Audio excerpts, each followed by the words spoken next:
amalah yang menurut segi hukum sah, tapi merupakan kezaliman sehingga berdosa. Jadi kezaliman dalam muamalah dibagi dua tipologi. Yang pertama yang dampaknya luas, maksudnya kezaliman yang berdampak luas merugikan banyak orang. Kemarin dicontohkan penimbunan makanan pokok, namanya ditimbun orang, berarti amma dororuhu. Yang kedua ini mayokno duit ora payu, kayak mau ya. Ini yang kezaliman yang apa? Menimpa banyak orang, penimbunan dan mayokno duit ora payu, meskipun nilainya kecil. Kelompok atau tipologi kedua itu yang dorornya atau kerugiannya hanya dialami oleh pelaku, berarti mayahusu dororuhu al-mu'amil. Sekarang kita ke tipe yang dorornya meluas, yang nomor dua setelah yang pertama kemarin. Di sini adalah tarwijuz zaid, mayarno duit ora payu. Maksudnya piye? Ini kata duit, uang itu harus dipahami konteksnya ini, karena uang yang dimaksud di kitab Ihya ini bukan uang yang kita gunakan saat ini. Dunia mengenal sejarah uang itu panjang. Sebelum ada uang, alat tukar ya uang itu, alat tukar dan alat ukur nilai.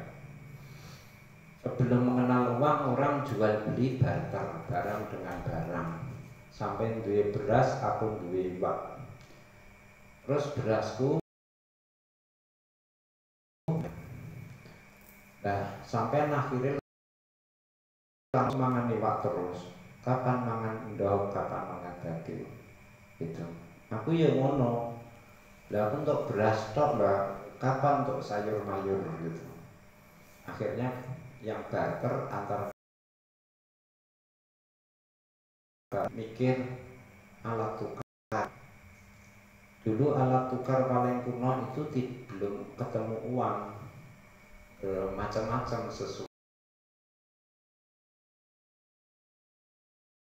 ini kulit kerang, pokoknya benda-benda antik itu disimpan, dianggap berharga, kok dijadikan sebagai alat tukar untuk jual beli.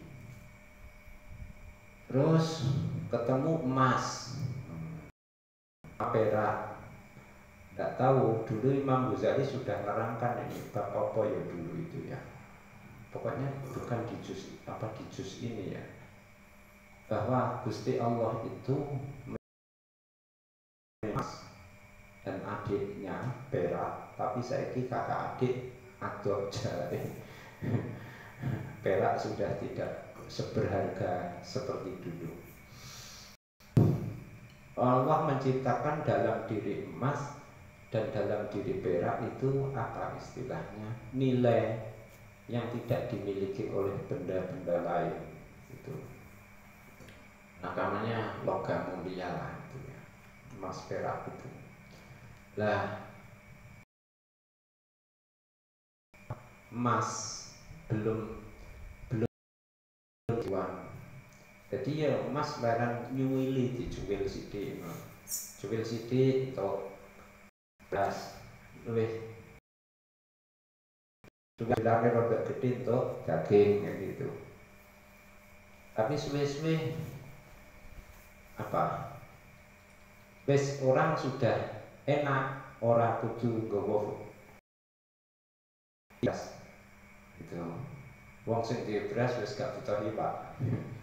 Akhirnya orang hanya mengantongi emas atau perak.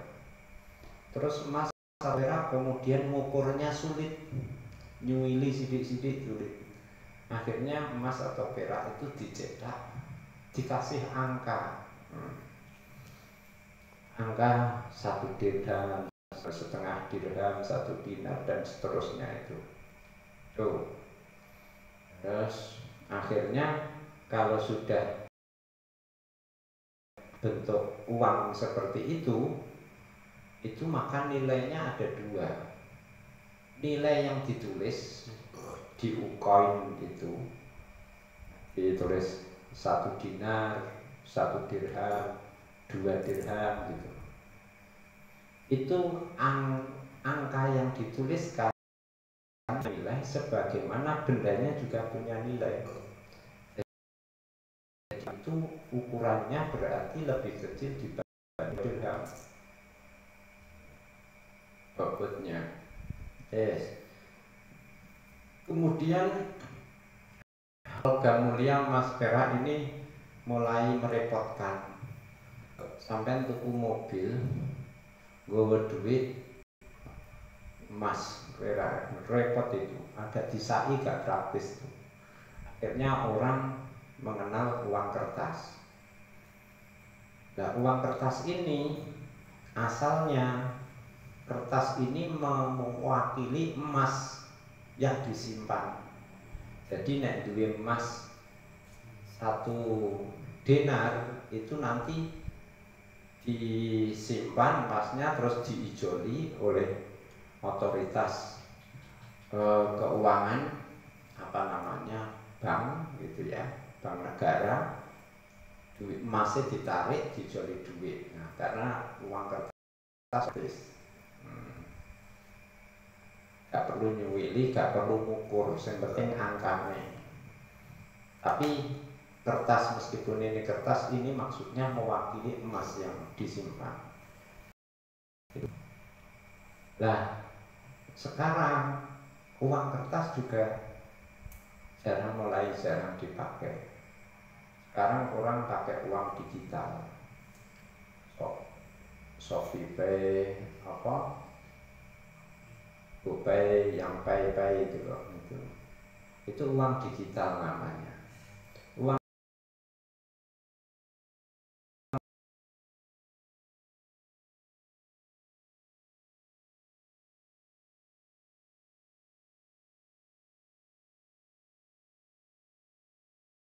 disalin duit 1.000 disetorno nek rekening, nah, terus berubah jadi digital, terus sebagiannya dijadikan GoPay, ShopeePay gitu ya.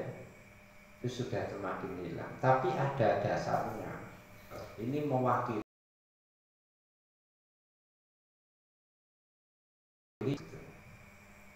ini masih sah. Karena digital, uang digital ini ada underlyingnya, ada uang mewakili uang asli. Nah, saiki setelah uang digital muncul namanya uang virtual. Uang virtual itu piye? Ya gak ana duwite asline. Pokoke anggere kowe duwe angka. Angka itu mbok jol namanya koin, Bitcoin itu. Angka iki mbok jol ana sing gelem tuku. Kowe ngedol neh ana sing gelem tuku. Mbok gawe neh ana sing gelem tuku. Lah sing tuku yang mau didol. Akhirnya angka ini menjadi bernilai, bisa dipakai jual beli. Tapi dia tidak punya underlying, tidak mewakili uang sama sekali, karena ini virtual saja. Maka harus dibedakan antara uang digital dengan uang virtual.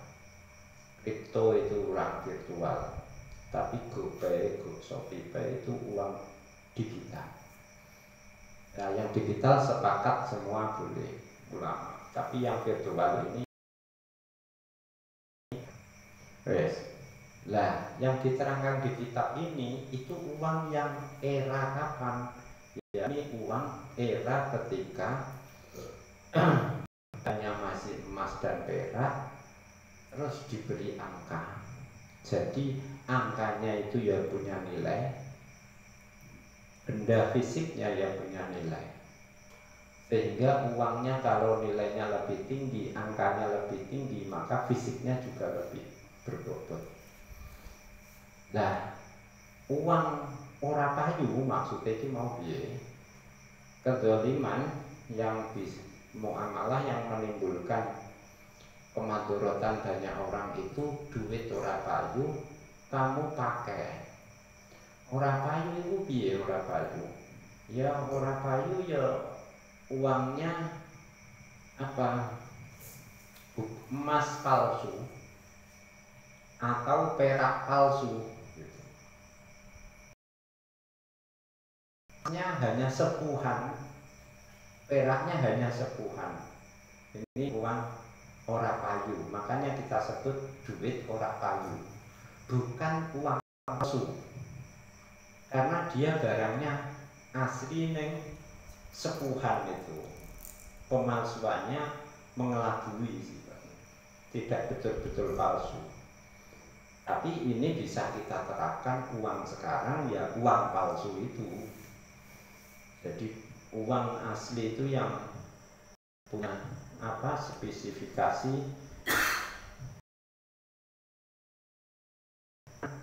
diterbitkan oleh negara, nah, ada pengesahannya itu asli, dicetak oleh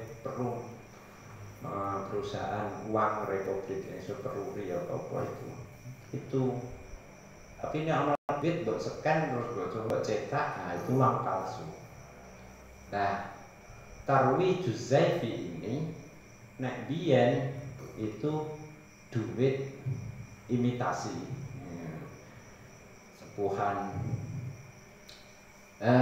perak maupun emas apapun, emas maupun perak, dinar, dirham gitu. Kalau sekarang boleh kita terapkan, persis kita terapkan sepenuhnya terhadap uang palsu. Jadi kita maknai saja dua-duanya. Jadi mayokno menggunakan uang dirham yang tidak laku, karena dirham itu dari perak dan ternyata hanya sebuah palsu lah sekarang, nganggo duit palsu. Jadi nganggo duit palsu kerugiannya meluas. Soalnya apa? Namanya uang itu akan berpindah tangan, berpindah pemilik. Jadi kalau kita beli HP pakai uang palsu, pecahan 100.000, 10 lembar 1 juta kita pakai, misalnya ya mau 1 lembar mau semuanya palsu semua, itu nanti sejak kita menggunakan ini kita sudah berdosa. Kalau yang transaksi dengan kita tidak tahu, kalau kemudian dia sadar ternyata mbok hapusi duitmu palsu, belakangan terus dia baru sadar, loh 1 juta ini dari jual HP ternyata uang palsu. Ini kalau saya biarkan tidak pakai, aku rugi dong. Ya harus saya belanjakan, akhirnya dibelanjakan apa saja begitu. Dibelikan apalah gitu. Kadang tidak perlu, tapi supaya uangnya segera dipakai terus itu. Untuk bensin. Bakal bensinnya tahu palsu, akhirnya dipakai juga, akhirnya uang ini berpindah-pindah.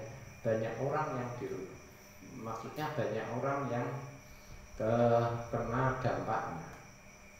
Orang kedua, bahkan di sini disampaikan bisa karena uang bisa 100-200 tahun. Nah, dosa siapa? Ya dosa sampeyan yang pertama menggunakan itu. Sampeyan berdosa, tidak hanya dosa sampeyan ketika menggunakan, sampeyan ikut menanggung dosa orang kedua ketika dia menggunakan. Sampeyan juga ikut menanggung dosa orang ketiga ketika menggunakan uang untuk belanja. Orang keempat berdosa, kamu ikut diuruni dosanya. Itu terus karena kamu perintisnya, pelopornya. Jadi kata Nabi, barang siapa mengawali perbuatan jahat kemudian dilanjutkan berikutnya, ya yang mengawali ini dapat dosanya terus, sumbangan itu jadi maksiat jariah. Ada ulama mengatakan membelanjakan uang palsu 1 dirham itu lebih berbahaya dibandingkan mencuri 100 dirham. Mending mencuri 100 dirham daripada 1 dirham palsu kamu belanjakan. Kenapa? Kalau mencuri 100 dirham palsu, itu selesai mencuri ya selesai, uang dipakai belanja ya kemana-mana, tidak ada yang dirugikan, uangnya asli. Tapi kalau uang palsu itu kita pakai belanja, orangnya kalau tahu berarti tidak mau, kalau dia belakangan tahu terus akhirnya dia belanjakan, ini kan bisa dapat ibu nek duit biar nek duit saya dia bisa gitu. Makanya sekarang itu dikampanyekan untuk non-tunai pakai uang digital. Amal tak kayak duit sak resep isine 1 miliar. Karo tak kirimi bukti transfer 1 miliar, milih ndi? Nek wong desa milih sak resep. Wati marung ketok duite. Gak ngerti 1 miliar itu sing asli hanya 100 juta. 900 jutanya palsu. Tapi nek digital non tunai ditransfer orang no palsu itu. Paling-paling pemalsuannya ngedit bukti transfer itu, nulis tambahin loro, kan wes. Jadi non tunai itu lebih aman, tidak repot, tidak bisa dipalsukan lagi. Orang jadi lebih baik timbang kue duit palsu ya nyolong aja gitu.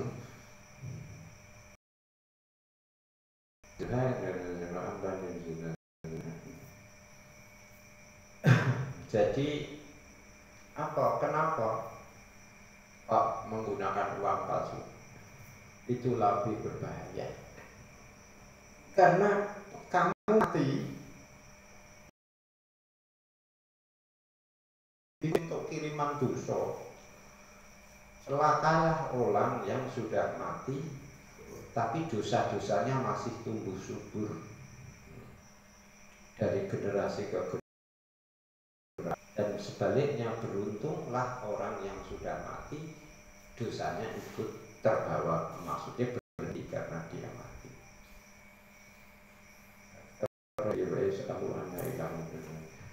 Kata Allah itu ada yang menafsirkan wa naktubu ma qaddamu wa atharahum, kami mencatat amal-amal yang sudah dilakukan ketika hidup, wa atharahum, dan amal-amal yang dilakukan orang lain yang dilanjutkan diteruskan oleh orang lain ketika kita sudah mati, itu juga kita catat. Naktubu ma qaddamu wa atharahum, jasa amal kita itu. Mayo dulu kalau sekarang menggunakan uang. Beliau ulang lagi